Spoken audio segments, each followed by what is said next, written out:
Did the Jesuits do forced conversions of Japanese citizens? And how did they get away with it since Japan wasn't a Christian government? Shout out to Hester73 for the question. I will focus on the topic of how did they get away with it. Asking whether the Jesuits did forced conversions is a separate video with a nuanced explanation.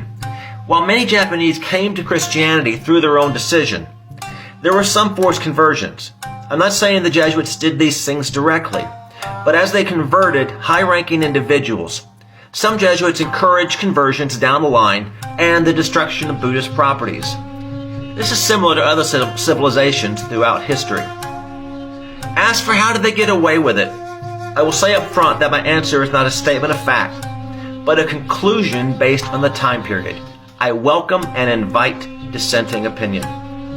For me, the answer is one of geography. The Jesuits first arrived in Japan in 1549. Because of the direction they came from, they landed in Kyushu, the southernmost of the four main islands, and that's where they began operations. The leader of the mission, Francis Xavier, left Japan in 1551, but left his team in place. The year 1551 is the same year that Oda Nobunaga, the first of Japan's three great unifiers, initially took over his portion of Owari province. The map here shows Owari. Nobunaga doesn't even control the entire province yet. Japan is a mix of independent warlords and constantly shifting alliances. By 1572, Nobunaga, represented by the purple area, has control of much of central Japan. However, the areas outside of this domain are operating on their own. And in Kyushu, warlords are competing to win the favor of the Jesuits to win trade with the Portuguese. This included getting baptized.